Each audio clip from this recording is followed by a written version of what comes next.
This report is nearly a week old, but it's some of the best reporting that I've seen within Israel about the true nature of Israeli public opinion about the genocide in Gaza. We have shown poll numbers over and over again on this program about how, unfortunately, the Israeli population is fully, really supportive of the genocide. Even if they have certain objections, it's usually about the safety of Israelis, and you'll see one of the interviewees here express that. But we'll start with this first clip here. This is a great report from Matthew Castle of The Guardian. He went around Tel Aviv. Here he is in a market, and I'll speak over one portion is subtitled for the podcast audience, what this guy's actually saying. And you get a sense of what is a standard opinion within the zone of interest, aka Israel. Instagram, and you see all of this, I'm very sad. What do you see on Instagram? All the hostages. I feel so sad. You know, there are undeniably civilians who are suffering right now in Gaza, and rights groups are using the words like genocide and famine to describe the situation there. How much does that concern you, that civilians are suffering and dying? I care about the people. I care about children all over the world. But first of all, we want the hostages back. You care about children. When you see the picture, are you guys seeing it? Because 50% at least of the pictures are, how do they call it? Gaza wood. You know it? There is a Gaza wood, like Hollywood. Yeah. But Gaza. Yes. Because a lot of people around the world are looking at.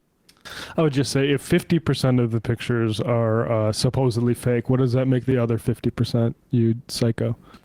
If she wants some statistics, just pulling that up. And how, thousands of Palestinians, even before October 7th, held in torture camps within Israel. That's not, so that doesn't register as hostages to Israelis.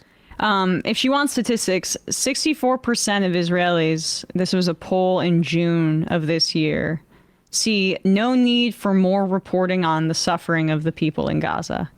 64% believe there are, quote, no innocent people in Gaza. Don't let anybody tell you that this is not mainstream opinion right now within Israel, because it undermines the threat. It makes it so that there's less urgency for the international community to intervene, because it's a fiction that this is going to come from within Israel and from within the Israeli population right now. Israel's monopoly of force must be withdrawn, must be canceled by the people who are sponsoring it. And nothing, not even these, what Felix Biederman called preemptive land acknowledgements, where we're acknowledging a Palestinian state. None of that's going to do it unless you stop allowing them to exert the monopoly of force in the region. And there's no appetite to even fucking talk about that. And we just had Dr. Moen, who has been in Gaza twice since the beginning of the genocide, speaking about how there are tens of thousands, if not hundreds of thousands of dead who are unaccounted for, because there's no use when your house is bombed and all the homes, the existing structures that are there, they're housing, 10 times, or that a house that may have had 10 people in it now has 100 people. That when they bomb the house and they kill people, there's no use in going to the hospital because the hospital is already overwhelmed, let alone the tens of thousands that are missing and presumed dead under rubble that are not between floors of collapsed buildings as dead. Okay. Let's keep going. Those pictures, in particular the This pictures. is the big problem. In particular, the pictures of the children who invite appear to be starving. all the people- Do you guys see those pictures, and does it bother you? Please, Tamar, tell me. Do you see those pictures, and does it I bother see you? those pictures, and I see a lot of pictures that are not real. They are staged. A lot, at least 50%, if I'm not wrong, even 80%. But I can tell you there are a lot of suffering in Gaza, and the suffer is because of Hamas. Did you put these pictures up? Not only me, people who died on October 7th. Soldiers. We know soldiers who have been at the party, Nova Music Festival. I have a friend who died. You have a friend who died? You have a friend who died. He was at Nova. How old are you? I'm 19. 19. Okay. Are you in the military? I'm joined up 2 more months. 2 more months, then you're going to go. November. And you're going to go to fight. Yes, of course. You're going to I go have to. to. You might go fight in Gaza. I love to. You would love I to. want. People think that the children and the men and the women in Gaza, they're innocent. Bullshit. Everyone has, taken part in 7 October. You can't ignore this. No matter what you say, you can't ignore this. No innocence. Even women and children are not innocent in Gaza. There is a mothers of terrorists, who support. So there is no innocence. And the children? The children gonna be, terrorists. They're gonna be killers.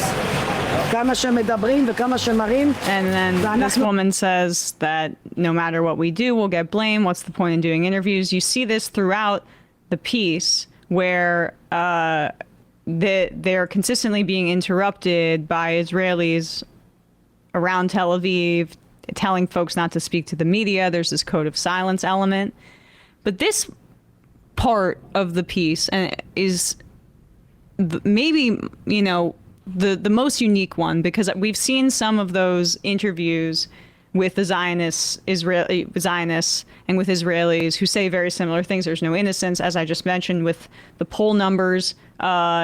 This is a very mainstream viewpoint, but you'll hear often a lot, and it's overrepresented in my view, in the Western press about some of these protests. These anti-war protests are what they're called. And it's in Tel Aviv. It's not obviously the settlers. So this is considered the more liberal hub of Israel. We know that liberal Zionism is a myth. And never has that been more on display than in this answer here. Again, Matthew Castle, great report. Here he went to one of the anti-war protests and spoke to 2 people. The second person is one of the lone, kind of Israeli leftists humanizing Palestinians, but the first guy is much more representative of the liberal Israeli opinion. Would you consider yourself an anti-war demonstrator today? No? No. I'm an anti-government demonstrator in that I don't believe the government is right in almost anything they do. They lost their legitimacy on October 7th. Are you calling for an end to the war then? Do you want to see the war end? Of course I do. I think we all do. So you are an anti-war demonstrator? I mean, it depends if you want to be morally righteous or if you want to be effective. And look, as an Israeli leftist, to argue for effectiveness is admittedly tricky. So is it ineffective? Is it ineffective? Can you pause that? Sounds like an American Democrat. You want to be morally righteous, you want to be effective. Can you tease that out? So someone who's beaten neither. Because he's basically saying we want the hostages back. We want what the stated goal is of the Netanyahu government, and he's against that because he wants basically a temporary pause to go back to not being morally righteous but being effective, meaning executing the final solution of the Palestinians in Gaza. Keep going. To talk about Palestinian victims. Is that what you just said?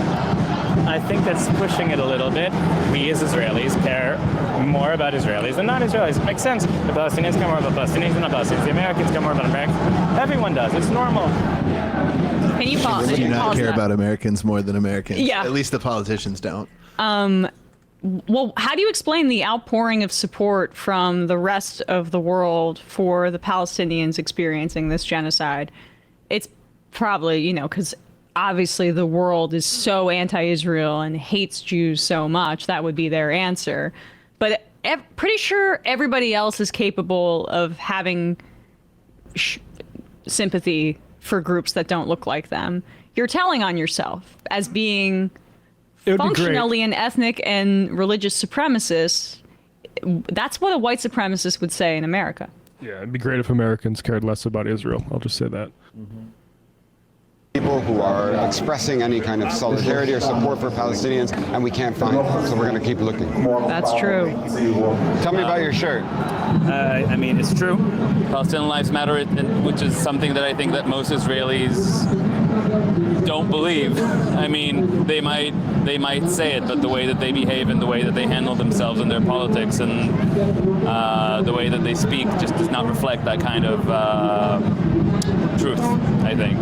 Do you think, though, that given the scale of the war, and especially the images that have been emerging over recent weeks and months of, people starving in Gaza, that there's a growing number of Israelis who are concerned about that? Listening to the dialogue in Israeli media and talking to people are more worried about what the Western world thinks of Israel than what are the actual implications of Israel's action in Gaza. Boom. Let's end it there, because that guy's really a good guy. Good for him. Good for him. And he said the exact truth right there at the end. That the truth is that the only thing that Israelis, by and large, care about, besides Israelis like himself, is that they can travel to Europe and not be sort of looked down upon because their government did a fucking genocide. That's all they give a shit about. Well said. And Castle has interviewed other folks for The Guardian, including, Along the Green Line is a series that he did. This was another interview I saw as well. This is another guy. This is a right-wing Zionist from Australia who meets some Israeli leftists. And I want to just... This show particularly, and any shows that sort of purport to speak to the politics that we do, need to be here for people like this. Like these Israelis who say, for instance, I support Hamas I believe Hamas more than I believe my own prime minister. If you get your way and the Israeli government falls, right, and withdraw all the soldiers, Hamas remains in power, and After 2 years... Why do you need a negotiation? Can't Hamas just release the hostages? Hamas said yes. When Hamas said yes to the negotiation, Netanyahu said no. Hamas said yes. Do you believe Hamas? Of course I believe Hamas. I don't Do you believe Hamas? I believe Hamas more than I believe Netanyahu. Yes, you can quote me. I believe Hamas more than I believe my prime minister. Yes, no doubt. That is wild. All right, guys. I just think it's amazing, though, that You're from Australia. What the fuck do you know? Hey, he served in the IDF. Well, okay. I'm sorry. Israel's a fucking joke. That you can have two people from that country being like, yeah, man, I believe Hamas, when they say negotiate more than believe Netanyahu when he says, I'm not going to honor your calls to negotiate because you're Hamas. Like, what the fuck are you talking about? You're from Australia. But it's just, so that's rebel news, which is interesting. When I would go to Trump rallies and I was doing the channel for TYT that Jank named Rebel HQ, I would say rebel, and they'd be like, oh, rebel news. And I'm like, And that's how I got, I mean, I wasn't trying to be misleading, but that's how I got a lot of the money quotes from those interviews. You guys are they're just there to serve a very natalist and anti-Arab, anti-Muslim viewpoint, and the Hamas thing. Sorry, you said natalist. You mean nationalist? Well, I mean, when I say rebel news, it's because it's rebel. Gotcha. Yeah, it's outside of Israel too, right? Like, this has propaganda value for anti-migrant moves in where that guy's from, anti-migrant moves by the government in Australia, here in the United States. Like, they are trying to globalize the great replacement theory as a right wing. Is this the same Rebel News? I'm not sure. Well, it's the Canadian one. Oh, you're right. You're okay. Sorry. Yeah. They just have Rebel News Australia, Rebel News US. Yeah. Worldwide, man. There you go. Worldwide rebels. There it is. Getting destroyed by Israeli leftists within Israel. Hey, folks, don't forget to hit the subscribe button and check out our daily show. We do it every day at 12 p.m. Eastern for about 2.5 hours. We even take phone calls. You should check that out.